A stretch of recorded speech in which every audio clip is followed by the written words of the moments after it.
시청자 여러분 안녕하십니까? BOA 모닝뉴스입니다. 한국 정부의 한일 정보보호협정 종료 결정에 대해 미 의회에서도 우려와 비판이 이어지고 있습니다.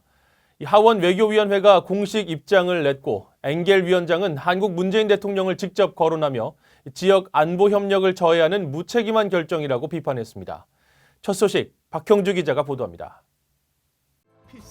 한일 정보보호협정 지소미아 연장 시한이었던 지난 24일 미 하원 외교위원회는 한국 정부의 협정 종료 결정에 우려를 표하는 입장을 발표했습니다.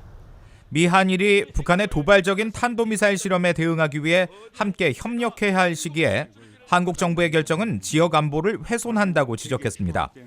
그러면서 동맹국들이 동북아 지역의 평화와 안정 보장을 위해 계속 조율해 나가는 것이 중요하다고 강조했습니다. 같은 날 엘리엇 엥겔 하원 외교위원장도 별도의 성명에서 문재인 대통령을 직접 거론하며 보다 구체적이고 강도 높은 우려를 나타냈습니다. 미국의 동맹들이 지역 안보 위협 요인에 대한 이해도를 높이기 위해 힘든 과정 끝에 체결한 협정을 종료한 문재인 대통령의 결정을 매우 걱정스럽게 바라본다는 겁니다. 또 이런 결정은 한일 간의 오랜 역사 문제가 양국의 다른 현안에 영향을 주지 않도록 하는데 실패했음을 보여준다고 언급했습니다. 특히 양국 간 고조된 갈등이 지역 전체에 영향을 미치는 실질적인 국가안보 협력을 방해하도록 허락하는 것은 무책임하다고 비판했습니다. 엥겔 위원장은 이어 자신은 한국의 역동적인 민주주의를 존중하지만 최근 북한의 미사일 도발에 대응해 미한일 3국이 협력해야 할 시점에 내려진 서울발 결정은 지역 안보를 약화시킨다고 지적했습니다.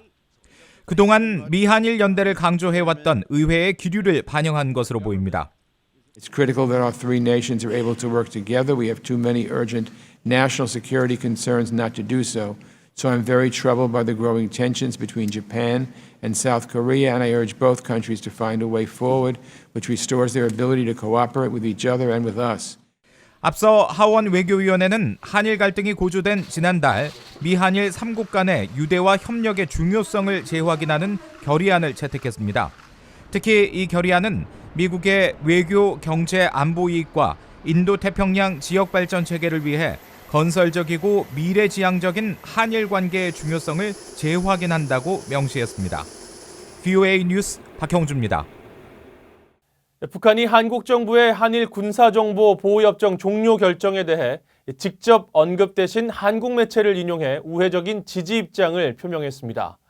북한에게는 미국, 일본 영향력 약화 속에 대한반도 전략 수립에 좋은 환경이 마련됐다는 분석이 나옵니다. 서울에서 한상미 기자가 취재했습니다. 북한의 선전 매체 메아리는 한국의 한 인터넷 매체가 지난 23일 게재한 한일 군사정보보호협정 종료는 의미 있는 한걸음이다라는 제목의 사설 전문을 소개했습니다. 이 사설은 한국 정부의 협정 종료 결정이 적어도 외교적 굴욕으로 이어지는 길을 단호히 거부했다는 점에서 평가할 만하다며 지지 입장을 밝히고 있습니다. 북한은 그동안 이 협정이 친일 역적과 결탁해 세상에 나온 매국 협정이라며 폐기를 주장해왔습니다. 한국의 전문가들은 북한에게 한일 군사정보보호협정은 눈엣 가시였다며 협정 종료로 북한의 운신의 폭이 넓어질 것이라고 진단했습니다.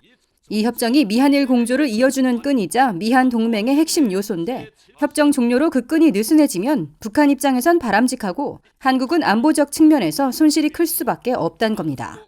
북한한테는 대외 환경으로서는 굉장히 좋죠. 자기들로서는 한국이 하나의 위협 요인으로 작용하는 것을 제거할 뿐만 아니라 필요에 따라서는 자기들이 위협을 가할 수 있는 그런 요소도 되는 것이고. 한국 국가정보원사나 국가안보전략연구원 북한체제연구실장을 지낸 곽길섭 원코리아 센터 대표는 북한의 갓근 전략이 저절로 실현된 셈이라고 지적했습니다. 북한의 대남 전략 중에서 갓근 전술이라는 거거든요. 한쪽을 지금 날아갔거든, 일본 쪽에 자동적으로. 한쪽만 붙어 있는데 그거는 이제 미국하고의 끈은 자연적으로 너스레지면 이제 모자가 소용이 없는 게 되거든요. 그러면서 북한은 앞으로 바람을 불게 할 수도 있고 비가 오게 할 수도 있다면서 북한 입장에선 여러 조건들이 좋아질 수 있다고 분석했습니다. 최경희 샌드연구소 대표 역시 VOA에 미한일 동맹이 깨지면 미국과 일본의 대한반도 영향력이 약화되고 그만큼 한국의 독자성이 강화되는 만큼 한국 정부가 북한의 요구를 들어줄 가능성이 커진다고 분석했습니다. 북한의 대외 전략을 고려할 때 미한일 삼각 안보 협력 체제가 흔들리는 건 북한에게 매우 좋은 환경이란 겁니다. 서울에서 VOA 뉴스 한상미입니다. 이 미사일 전문가들은 지난주 북한이 내놓은 신형 방사포에 대해 새로울 게 없다는 분석을 내놓으면서도 핵탄두 장착 가능성에 대해서는 의견이 엇갈렸습니다. 일단 신형 무기를 선보인 데 대해서는 실제 개발보다는 정치적인 메시지가 다분하다는 분석입니다. 김동현 기자가 취재했습니다. 독일의 미사일 전문가인 마커스 실러 박사는 26일 VOA와의 전화통화에서 북한이 25일 쏜 신형 방사포 미사일에 대해 새로울 게 없다고 말했습니다. 지난 4개월 동안 2개에서 4개의 신형 무기 체계를 시험한 건 일반적인 미사일 개발 과정과 비교할 때 이례적이라는 점에서 북한이 정치적 메시지에 더 무게를 두는 것으로 추정했습니다. I'm not so sure why North Korea actually is doing something like that because they already have missiles in that range category. So probably it's just to send a message that they have something new. 실러 박사는 또 미사일의 크기와 형태를 볼 때 이란의 자이젤이나 파테 110 미사일 계열과 성능이 유사한 것으로 추정된다며 이런 무기는 외국에서도 흔하다고 덧붙였습니다. 미 국방정보국 출신 브루스 벡톨 엔젤로 주립대 교수도 VOA에 북한이 주장하는 초대형 신형 방사포를 새로운 무기로 결론 내릴 증거는 부족하다고 말했습니다. 그러면서 북한의 최근 잇따른 신형 무기 체계 공개는 미한 연합훈련 반발이라는 정치적 명분으로 그동안 미뤄왔던 미사일 개발 시험을 단기간에 실시한 것으로 분석했습니다. I think that the exercises that the ROK and the U.S. conducted were really more of an excuse to conduct these tests than the actual reason behind it. 제프리 루이스 미들버리 국제학연구소 동아시아 비확산 프로그램 소장은 핵탄두 장착 가능성에 주목했습니다. 최종 분석 단계가 남았지만 현재로서는 방사포 구경이 600mm로 추정된다며 북한의 핵탄두 소형화 기술을 고려하면 크기가 겨우 맞을 것으로 판단된다고 답했습니다. And at that size, it would be a tight fit. So maybe in the end it doesn't work, but it's real close. It's really big. 다만 탄두 소형화의 최종 단계로 핵 방사포 개발을 추진 중일 수 있다며 전력 현실화 경우 매우 큰 위협이 될 수 있다고 우려했습니다. 한편 브루스 베넷 랜드 연구소 선임 연구원은 변칙 기동과 유도 기능을 선보이며 최근 발사한 북한판 이스칸데르 단거리 탄도미사일과 비교할 때 이번 방사포는 위협 정도가 떨어진다고 평가했습니다. VOA 뉴스 김동윤입니다. 유엔 안전보장이사회가 27일 긴급 회의를 열어 북한의 탄도미사일 발사 문제를 논의하는 것으로 알려졌습니다. 이번 회의는 안보리 상임이사국인 영국과 프랑스, 비상임이사국인 독일의 요청으로 소집돼 비공개로 진행될 예정이라고 일본 교도통신 등 언론들이 보도했습니다.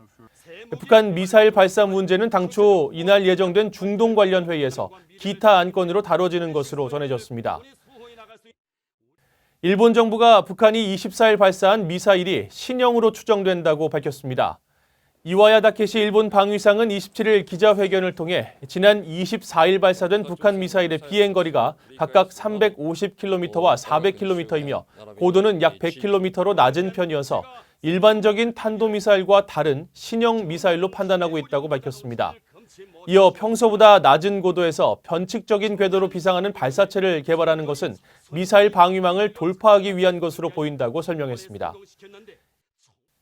북한 인권 상황의 심각성을 지적하는 국제인권 무대에서 피해자인 탈북민들뿐만 아니라 북한에 억류됐던 외국인과 그 가족들도 북한 정권에 대한 비판에 가세하고 있습니다.